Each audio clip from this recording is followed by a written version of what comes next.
ನಮಸ್ಕಾರ. ಪ್ರಥಮ PUC ವಿದ್ಯಾರ್ಥಿಗಳಿಗೆ ವಿಜಯಪುರ ಜಿಲ್ಲೆಯಲ್ಲಿ ನಾಳೆ ಕನ್ನಡ ವಿಷಯ ಅಂತ ವಾರ್ಷಿಕ ಪರೀಕ್ಷೆ ಇದೆ. 14/2/2026ರಲ್ಲಿ ನಿಮಗೆ ಈ ಪ್ರಶ್ನೆ ಪತ್ರಿಕೆಗೆ ಸಂಬಂಧಪಟ್ಟಂಥ ಈಗಾಗಲೇ ಒಂದು ವಿಡಿಯೋನ ಮಾಡಲಾಗಿದೆ. ಅಲ್ಲಿ ಕೀ ಉತ್ತರಗಳನ್ನು ಕೂಡ ನೀಡಲಾಗಿದೆ.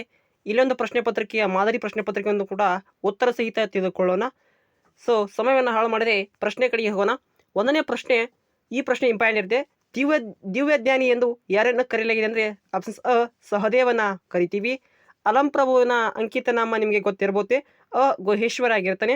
ಚೋಳ ದೇಶವು ಯಾರಿಗೆ ನೆಲೆಯಾಗಿತ್ತು ಅಂದರೆ ಆಪ್ಷನ್ಸ್ ಅದಕ್ಕೆ ಈ ಶಂಕರನಿಗೆ ಆಗಿರುತ್ತೆ.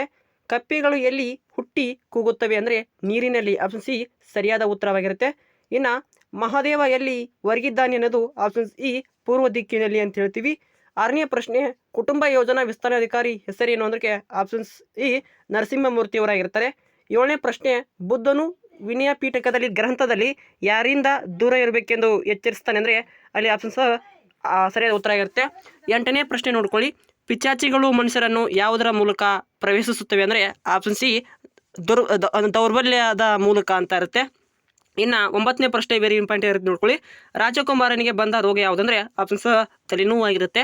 ಇಲ್ಲಿ ಇರುವಂಥ ಪ್ರಶ್ನೆ ನೋಡ್ಕೊಳ್ಳಿ, 10ನೇ ಪ್ರಶ್ನೆ. ಹಾಗೆ ಇಲ್ಲಿ ಖಾಲಿ ಪುಟ್ಟ ಸ್ಥಳಗಳನ್ನು ನೋಡ್ಕೊಳ್ಳೋಣ. ರಾಗಿಯಲ್ಲಿನ ಸ್ವಲ್ಪವೇ ಬಿಡಿ ಆಗುವ ಅಂಶ ಕಾರ್ಬೋಹೈಡ್ರೇಟ್ ಆಗಿರುತ್ತೆ. ಕಪಿಲ ವಸ್ತುವಿನ ಇಂದಿನ ಹೆಸರು ಅದಕ್ಕೆ ನಾವು ಏನು ಮಾಡ್ತೀವಿ, ಲಾರಾಕೋಟ್ ಅಂತ ಕರಿತೀವಿ. ಕುದ್ಮಲ್ ರಂಗರವರು ಏನೆಂದು ಅವರೇನಾಗಿದ್ರು ಅಂದರೆ ಬಡವರ ವಕೀಲರೆಂದು ಪ್ರಸಿದ್ಧರಾಗಿದ್ದರು. ಶಂಕುತಲೆ ತಾಯಿಯ ಹೆಸರು ಮೇನಕೆ ಎಂದಾಗಿರುತ್ತೆ. ಬ್ರಿಟಿಷ್ ಸರ್ಕಾರಕ್ಕೆ ತೆರಿಗೆ ಕಟ್ಟಬಾರದೆಂದು ಗಾಂಧೀಜಿಯವರು ಹೇಳ್ತಾರೆ. ಇಲ್ಲಿ ಹೊಂದಿಸಿ ಬರೀ ಪ್ರಶ್ನೆ ನೋಡ್ಕೊಳ್ಳಿ, ನಿಮಗೆ ವೆರಿ ಇಂಪಾರ್ಟೆಂಟ್. HL ಪುಷ್ಪ ಅನ್ನೋದು ಒಂದು ಇರುತ್ತೆ, ಅಲ್ಲಿ ನಿಮಗೆ ಜೈವಿಕ ಇಂಧನ ಅಂತ ಆಗಿರುತ್ತೆ. ಹಾಗೆ ಬಸವರಾಜ್ ಒಕ್ಕೊಂದ್ ಅಂತ ಇರುತ್ತೆ, ಅಲ್ಲಿ ನಿಮಗೆ ಸುನಾಮಿ ಹಾಡು ಅಂತಿರುತ್ತೆ. ಲೋಕೇಶ್ ಅಗಸನಕಟ್ಟಿ ಅನ್ನೋದು ದೇವರಿಗೊಂದು ಅರ್ಜಿ ಅಂತ ಕರಿತೀವಿ. ಹಾಗೆ ಪ್ರಶ್ನೆ ನೋಡ್ಕೊಳ್ಳಿ, ನಿಮಗೆ ತುಂಬ ಇಂಪಾರ್ಟೆಂಟ್ ಇರ್ತೀವಿ. ಇಲ್ಲಿ ಕಾವೇರಿ ನದಿಯ ಮಹಿಮೆ ಅಂಥದ್ದು. ಹಾಗೆ ಅಲ್ಲಿ ಕತ್ತರಿ ಮತ್ತು ಸೂಜಿಗಳ ಕೆಲಸ ಯಾವುವು ಹಾಗೆ ಇಂಪಾರ್ಟೆಂಟ್ ಇರ್ತವೆ. 23ನೇ ಪ್ರಶ್ನೆ ಕೂಡ ಇಂಪಾರ್ಟೆಂಟ್ ಆಗಿರುತ್ತೆ. ಇಲ್ಲಿ 2 ಅಂಕದ ಪ್ರಶ್ನೆ ನೋಡ್ಕೊಳ್ಳಿ, ಲೇಖಕರು ಸಿಪಾಯಿ ದಂಗೆಯನ್ನು ಏನೆಂದು ಅರ್ಥ ಕರೆದಿದ್ದಾರೆ. ಹಾಗೆ ನಮ್ಮ ರಾಜ್ಯದ ಜಿಲ್ಲೆಗಳು ರಾಗಿ ಖನಿಜಗಳು ಯಾವುವು ಇಂಪಾರ್ಟೆಂಟ್ ಆಗಿರ್ತವೆ, ಅವುಗಳನ್ನು ನೋಡ್ಕೊಳ್ಳಿ. ಬೋಳಿಶಂಕರ ಏನೆಂದು ಡಂಗರ ಸಾರುತ್ತಾನೆ, ಅದು ಸೈತಾನನ ಆಗಮನವನ್ನು ಭಗವತ್ ಹೇಗೆ ತಿಳಿಸಿದ್ದಾನೆ, ವೆರಿ ಇಂಪಾರ್ಟೆಂಟ್ ಆಗಿರುತ್ತೆ. ಅವುಗಳು ನೋಡ್ಕೊಳ್ಳಿ. ಇಲ್ಲಿ ಸಂದರ್ಭ ಸೂಚಿಸಿ ಸ್ವಾರಸ್ಯ ಬರೆದಿರುತ್ತೆ, ಅವುಗಳು ನೋಡ್ಕೊಳ್ಳಿ. ಮತ್ತು ವಿಭಾಗದಲ್ಲಿ ಕೊಟ್ಟಂಥ ಪ್ರಶ್ನೆಯನ್ನು ಕೂಡ ನೋಡ್ಕೊಳ್ಳಿ, ಇವು ಇಂಪಾರ್ಟೆಂಟ್ ಇರ್ತವೆ.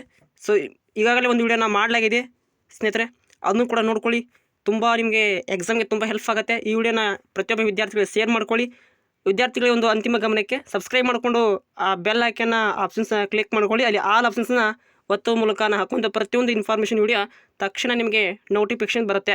ಅವುಗಳನ್ನು ನೀವು ಈಸಿಯಾಗಿ ನೋಡ್ಕೋಬೋದು. Thank you for watching. Have a nice day.